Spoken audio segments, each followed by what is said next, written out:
Isna Istiqomah. Di sini saya akan memaparkan materi ulumul hadis guna untuk melengkapi tugas ulangan tengah semester Gangsal pada mata kuliah ulumul hadis. Materi yang saya akan sampaikan yaitu ada 4 poin. Yang pertama, pengertian dan ruang lingkup ilmu hadis. Yang kedua, klasifikasi ilmu hadis yang terdiri dari riwayah dan dirayah. Yang ketiga, filsafat ilmu hadis. Yang keempat, sejarah atau periodisasi perkembangan ilmu hadis. Tidak perlu lama-lama, mari kita simak materinya. Check it out. Materi yang pertama yaitu pengertian dan ruang lingkup studi ilmu hadis. Secara terminologis atau istilah, pengertian ilmu hadis menurut Mahmud Tahan Ilmu Hadis Praktis halaman 13. Ilmu hadis yaitu ilmu tentang pokok-pokok dan kaidah-kaidah yang digunakan untuk mengetahui kondisi sanad dan matan hadis dari sisi diterima atau ditolak. Ruang lingkup atau objek pembahasan ilmu hadis yaitu ehwal hadis, antara lain sanad dan matan. Apakah sahih atau ghairul sahih? Pengertian sanad. Secara logi, sanad berarti sandaran atau sesuatu yang dijadikan sebagai sandaran. Sanad dikatakan demikian karena suatu hadis bersandar kepadanya. Secara istilah, sanad adalah mata rantai atau urutan para perawi hadis yang menghubungkan sampai kepada matan. Berikut contoh sanad. Pengertian matan. Secara lafzi, matan berarti tanah yang tinggi dan keras. Secara istilah, matan adalah kalimat setelah berakhirnya sanad suatu hadis. Dalam artian, apabila rantai sanad telah disebutkan, maka setelah itu adalah matannya. Atau dengan kata lain, matan adalah redaksi hadis itu sendiri. Berikut contoh matan. Materi yang kedua yaitu klasifikasi ilmu hadis. Klasifikasi ilmu hadis dibagi menjadi 2. Yang pertama, ilmu riwayah. Yang kedua, berikut pengertian dari ilmu riwayah. Ilmu riwayah yaitu ilmu yang membahas tentang cara periwayatan, pemeliharaan, dan penulisan atau pembukuan hadis Nabi Shallallahu Alaihi Wasallam. Tujuan dari ilmu riwayah ada 3. Yang pertama, pemeliharaan terhadap hadis Nabi Shallallahu Alaihi Wasallam agar tidak lenyap dan sia-sia. Yang kedua, terhindar dari kekeliruan dan kesalahan dalam proses periwayatan hadis Nabi Shallallahu Alaihi Wasallam atau dalam penulisan dan pembukuannya. Yang ketiga, hadis Nabi Shallallahu Alaihi Wasallam dapat terpelihara kemurniannya dan dapat diamalkan hukum-hukum dan tuntunan yang terkandung di dalam hadis tersebut. Alur periwayatan hadis yang pertama dari Nabi Shallallahu Alaihi Wasallam, kemudian kepada sahabat-sahabatnya, kemudian kepada tabiinnya. Berikut karya-karya ilmu dirayah. Pengertian ilmu dirayah. Ilmu dirayah yaitu kumpulan kaidah-kaidah untuk mengetahui keadaan rawi atau sanad dan marwi atau matan dari segi diterima atau ditolak.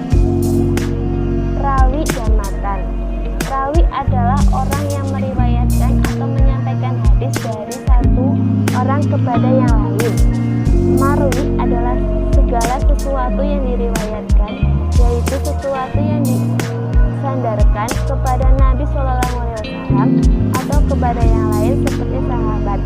Keadaan rawi dari segi diterima, dari segi diterima atau ditolak adalah mengetahui keadaan para perawi dan segi dari dan takdil. Keadaan marwi dari segi diterima, atau ditolak adalah mengetahui bersambungan sanad atau terputusnya adanya ilat dan tidak. Objek kajian atau pokok bahasa ilmu wilayah yaitu sanad dan matan. Pembahasan tentang sanad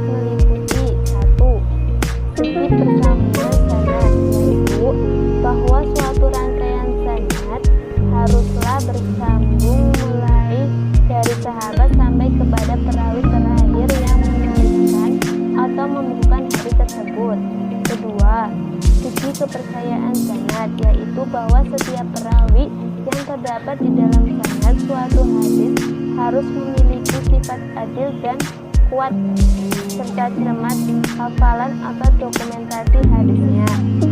Ketiga, segi keselamatannya dari kejanggalan. Keempat, keselamatannya dari cacat. Kelima, tinggi dan rendahnya martabat suatu sanad.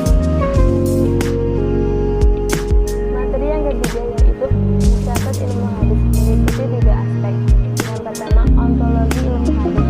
Apa yang diketahui dari ilmu hadis. Yang kedua, epistemologi ilmu hadis. Bagaimana cara mendapatkan pengetahuan ilmu hadis. Yang ketiga, aksiologi ilmu hadis. Untuk apa nilai kegunaan ilmu hadis? Terus bagaimana cara mendapatkan pengetahuan. Metode untuk memperoleh ilmu hadis ini secara aplikasi ada 2. Yang pertama, ilmu riwayat yang diperoleh dengan menggunakan metode hafalan karena sifatnya adalah menjaga agar noklem dari hadis tidak lupa. Yang kedua, ilmu dirayah, yaitu cara memperolehnya adalah dengan melakukan penelitian sanad dan matan hadis. Epistemologis ilmu hadis. Bagaimana cara meneliti hadis? Harus diketahui unsur-unsur dan klasifikasi hadis. Yang pertama, unsur hadis meliputi rawi, sanad, matan, muharrij. Yang kedua, klasifikasi hadis berdasarkan kuantitas, hadis mutawatir dan hadis ahmad. Yang ketiga, klasifikasi hadis berdasarkan kualitas, hadis sahih, hadis hasan, dan hadis dhaif. Aksimologis ilmu hadis. Apa nilai kegunaannya? Ditinjau dari aspek yang pertama, otoritas Nabi Muhammad SAW untuk menjelaskan ajaran yang termuat dalam Al-Quran. Yang kedua, kedudukan dan fungsi hadis sebagai sumber hukum setelah Al-Quran yang harus dipenuhi. Yang ketiga, ingkaran sunnah untuk mengkonter kesesatan paham dan aliran ingkaran sunnah atau menolak sunnah sebagai ajaran Islam sesudah Al-Quran. Nilai fisiologi ilmu hadis. Ilmu hadis mengajarkan nilai fisiologi kepada manusia bahwa berita bisa dikatakan benar jika berita bisa dibuktikan dengan benar dan dibawa oleh orang-orang yang benar. Secara sederhana dapat dirumuskan sebagai berikut. Pembawa benar ditambah didapat dari orang yang benar ditambah isi berita benar sama dengan berita yang benar. Materi yang keempat yaitu secara periodisasi dan perkembangan ilmu hadis. Yang pertama, pada masa Rasulullah SAW telah lahir sejak dimulainya periwayatan hadis dalam Islam, terutama setelah Rasulullah SAW wafat. Umat Islam merasa perlu menghimpun hadis agar tidak kurang atau lenyap. Dasar penelitian hadis. Dasar dan landasan periwayatan dan penelitian hadis dijumpai di dalam Al-Quran surat Al-Hujurat ayat 6 yang berbunyi, wahai orang-orang yang beriman, jika datang kepadamu orang fasik membawa suatu berita, maka periksalah berita tersebut dengan teliti agar kamu tidak menimpakan musibah kepada suatu kaum tanpa mengetahui keadaan yang sebenarnya. Sahabat. Pada abad 1 Hijriah, para sahabat melakukan pencatatan dan penghimpunan hadis. Mereka mulai menggunakan kaidah-kaidah tertentu dalam menerima hadis, namun mereka belumlah menulis kaidah-kaidah tersebut ke dalam suatu buku. Mereka menerima dan mengambil hadis dari para ahli sunnah dan sebaliknya mereka tidak mengambil hadis dari ahli bid'ah.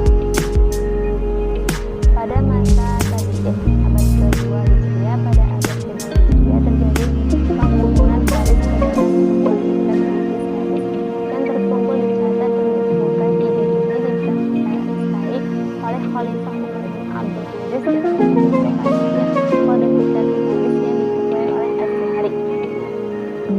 Yang keempat, pada masa tabi'in abad ketiga Hijriah, pada abad ketiga Hijriah kaidah-kaidah tersebut mulai dikumpulkan meskipun masih sedikit dan terpisah antara kaidah yang satu dengan kaidah yang lainnya. Pada masa ini dikenal sebagai masa keemasan ilmu hadis. Ulama menulis kitab tentang ilmu hadis secara parsial, misalnya Yahya bin Ma'in. Pada buku 234 Hijriah menulis Ta'rif al-Rijal, sejarah dan riwayat para perawi hadis. Ahmad bin Hanbal waktu pada 241 Hijriah menulis Al-Lail, beberapa ketentuan tentang cacat atau lemahnya suatu hadis atau perawinya. Pada abad ke-4 dan abad ke-5 Hijriah mulailah ditulis ilmu hadis secara komprehensif. Ilmu hadis dimuat dari satu dalam sebuah kitab ulama. Pencetus pertama adalah Ar-Ramarudi